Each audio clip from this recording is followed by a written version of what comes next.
Jasmine wasn't the loudest girl in the school. In fact, most days you wouldn't even notice her.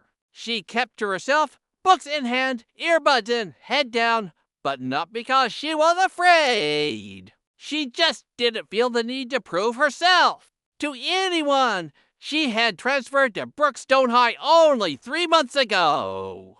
A straight student from Atlanta. She'd moved in with her aunt after her parents were relocated overseas. Jasmine was tall, dark-skinned, and carried herself with quiet strength, but some didn't see that. Some only saw difference, and where there's difference, ignorance often follows. 3 girls ruled the sophomore hallway like a private kingdom. Katie, the leader, had bleached blonde hair and a sharp tongue. Her tough followers, Amber and Leela, weren't much better, always snickering, always watching. They noticed Jasmine from the start. She thinks she's better than us, Katie had said one day. Loud enough for Jasmine to hear as she passed, Jasmine didn't respond. The lack of reaction only made things worse. One Friday afternoon, the hallway buzzed with pre-weekend energy, laughter echoed, locker slammed.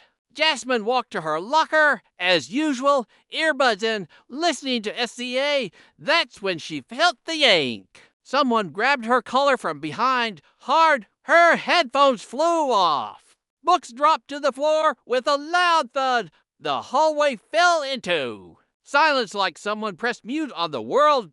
Katie stood behind her, hands still outstretched, smirking. Hey, I'm talking to you. Girl, she spat the word like it stung her tongue. You walk around here like you're better than us? Say something. Jasmine turned slowly. Her eyes calm but fierce, her hands didn't tremble. She looked Katie straight in the eyes and said nothing. Katie scoffed.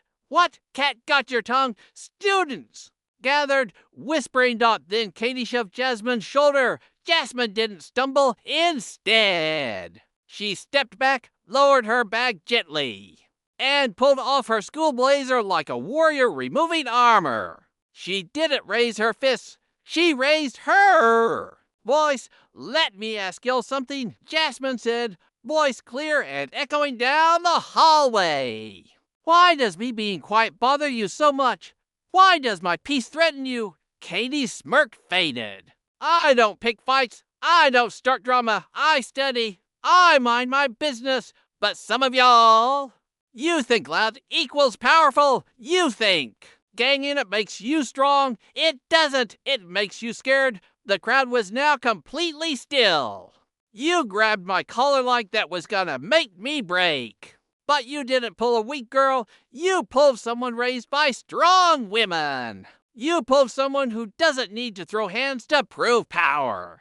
But don't get it twisted. She stepped forward inches from Katie's face. If you ever touch me again, I will defend myself, and you will not walk away proud.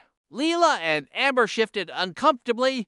Jasmine turned to the crowd. Y'all record fights, but never stop them. You cheer for chaos, but stay quiet when someone needs help. That ends today. If you stand for nothing, you'll fall for anything. A teacher finally appeared from a nearby classroom, alerted by the sudden silence. What's going on here? No one answered.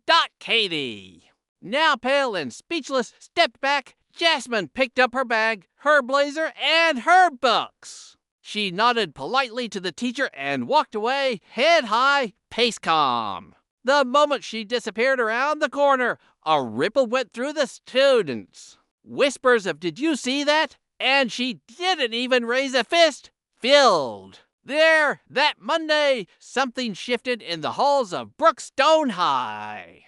Jasmine wasn't invisible anymore, but not in the way Katie had feared. She became a quiet symbol of strength, of standing tall without lowering yourself to hate. Katie never touched her again.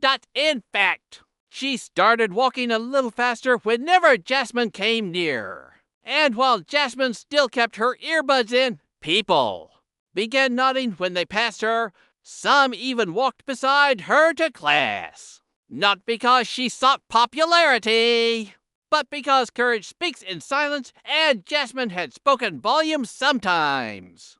The strongest people aren't the loudest. They're the ones who stay calm in the face of hate, who rise without violence, and who let dignity do the fighting.